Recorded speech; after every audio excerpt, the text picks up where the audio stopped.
Good afternoon, class. For this week, I decided to answer question number 3 of Chapter 7.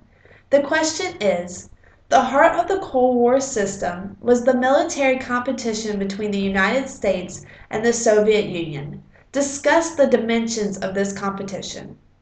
Our textbook author breaks down the, quote, deadlock of the competition into two main sections, economy and military.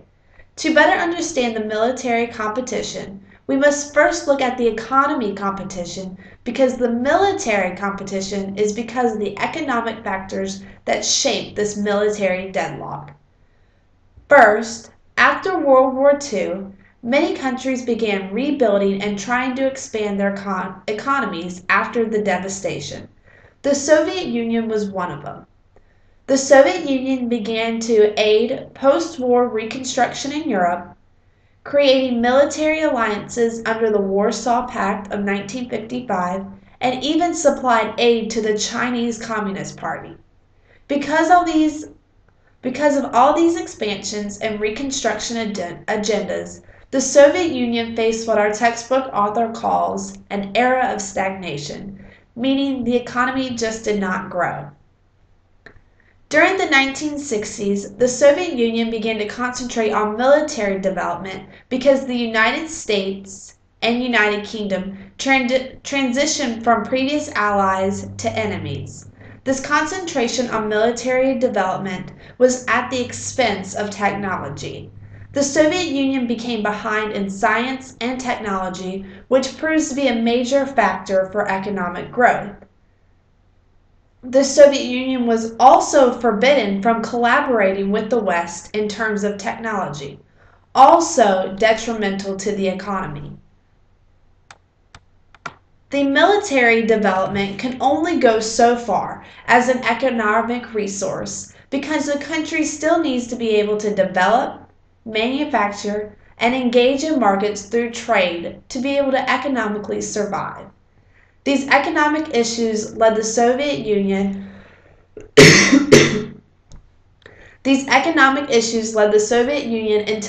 into a military competition with the United States.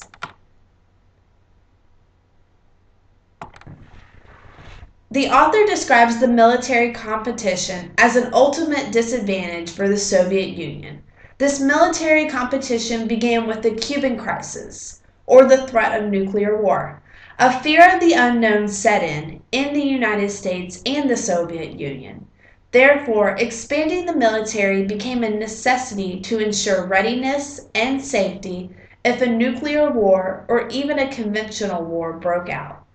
This expansion included arsenal sizes into the hundreds, so both countries began to frivolously and quickly build more nuclear weapons and expand their military and throw all their funds into expanding nuclear weapons and military because of this fear of unknown, and they didn't know what was going to happen, so both sides wanted to be prepared, which did end up being very costly for both sides.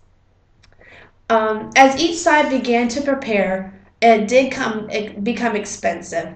The Soviets began to try and keep up with American expansion as they fell into the background economically. The textbook author mentions the economy of the Soviet Union was 1/3 that of the American economy, which made it difficult for the Soviet Union to financially keep up with the United States, as well as because of the programs that they had previously been funding before the Cuban crisis take place, like the ones I previously stated, aiding the Chinese Communist Party and the Warsaw Pact of 1955, as well as aiding other countries in reconstruction in Eastern Europe.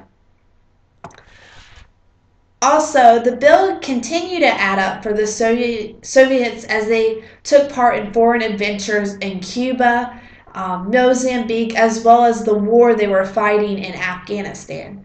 The United States also made it difficult for the Soviet Union to reach the efforts of its military advantages because President Ronald Reagan created the largest arms buildup during any peacetime in American history.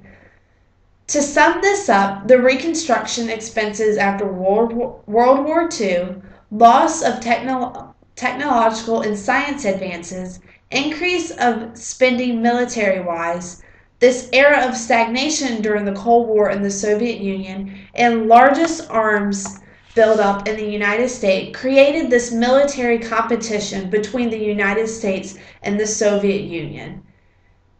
And the end result and only decision left for the Soviet Union was to actually end the Cold War, which took place several years later. So thank you for visiting my post this week. I look forward to your responses and have a great weekend. Thank you.